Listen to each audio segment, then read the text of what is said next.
Got to suffer for your art, fam. So we're gonna be making Lion converse today. So obviously you're gonna need some converse. I'm using fabric paint. It's a mix of jacquard and pebeo.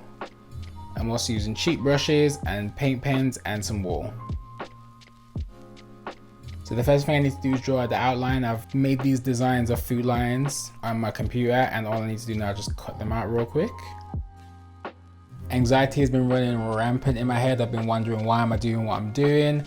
Am I pushing it far enough? So I thought, how can I introduce new fabrics and materials and processes to kind of give you guys something a bit more interesting to look at and expand my horizons. You know, sometimes you get a bit stale with what you're doing. So I thought, let me mess around with mixing the paint and the wool.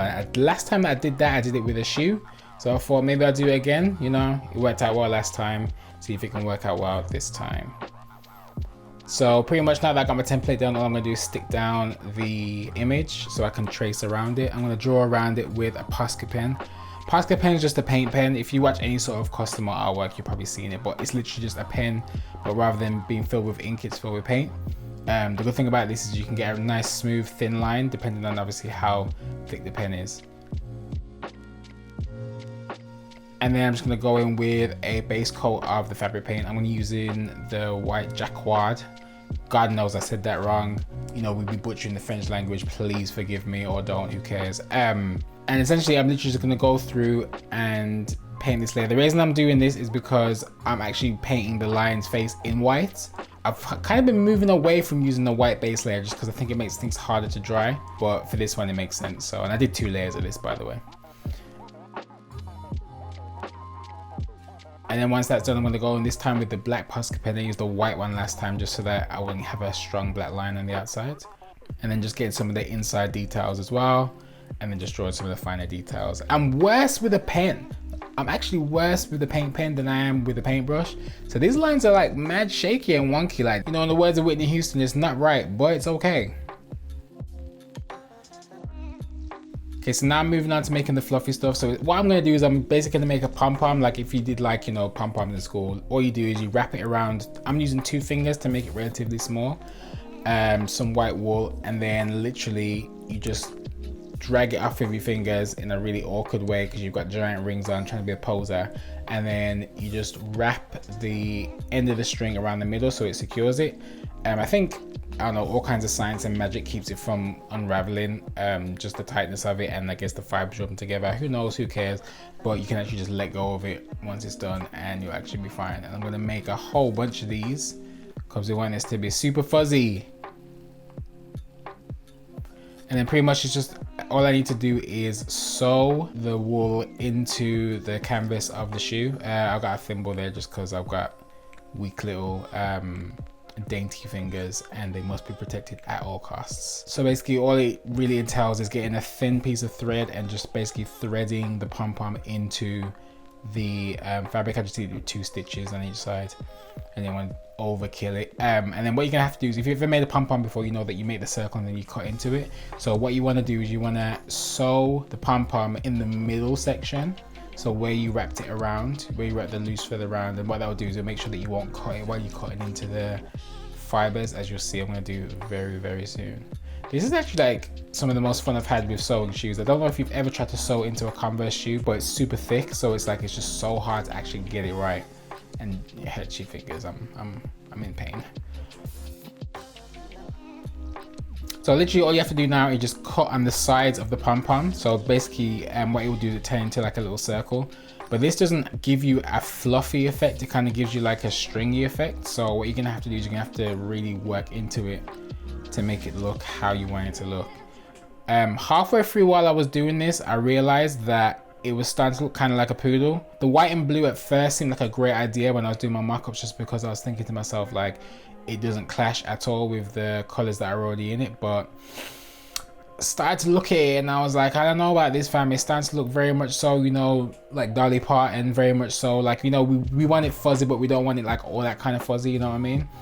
So I did kind of look at this when it was done, and I had to like kind of reassess, which you'll see in a second. But basically right now what I'm doing is just taking the scissors and I'm cutting the fluff down pretty much down to the nubs of it. Like what happens is as the fibers get closer together, they start to look more fluffy just because they're so mashed together. So you don't be afraid to like really cut it down if you ever try this. I think it works out really nicely. It does look really nice and fluffy like when you really get it there, but I think just the colors that I used, they just weren't really doing it for me, fam. Like that white is just so white, you know?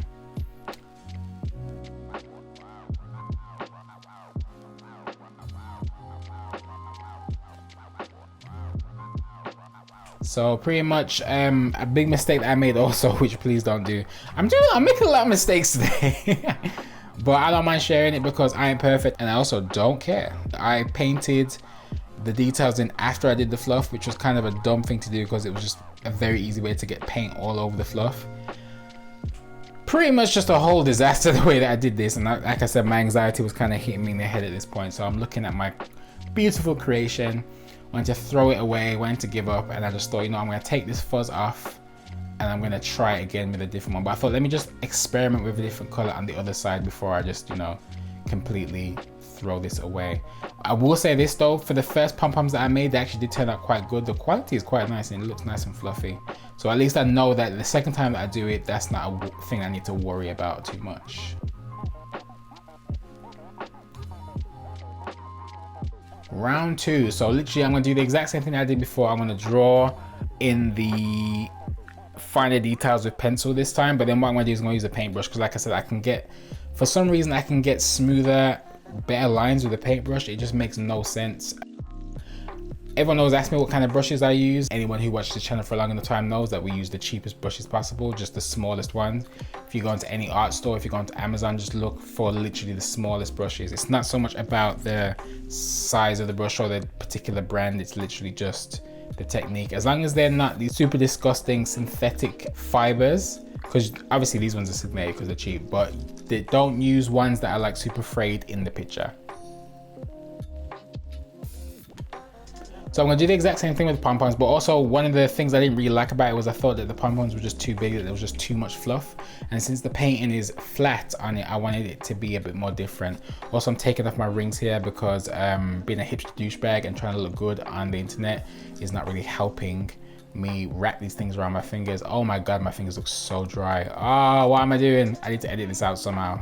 Forget it, I'll leave it in, who cares?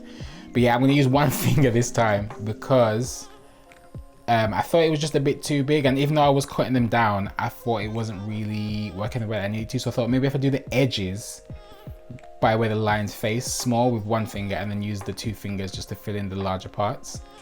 I think that worked a bit better because there was more of a gradient between the size of the fluff that was right by the face and the size of the fluff that was in the rest of the mane.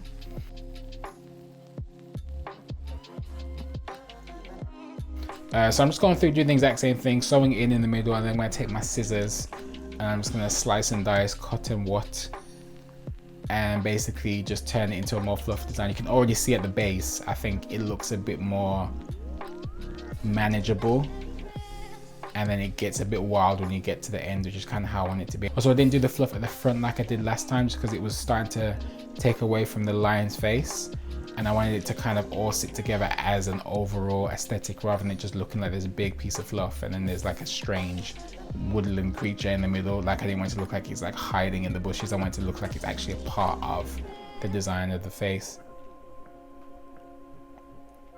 And then pretty much I'm way more happy with this. The size looks better, it fades in a lot better, and all I need to do is literally just prune it a little bit, make it a bit more detailed, and then just go in. I'm going to change the color of the blue that I used because I didn't really like it. It was looking too much like the blue of the canvas, but it needed to match the blue of the fur a bit more if it was going to make sense in the context of the design.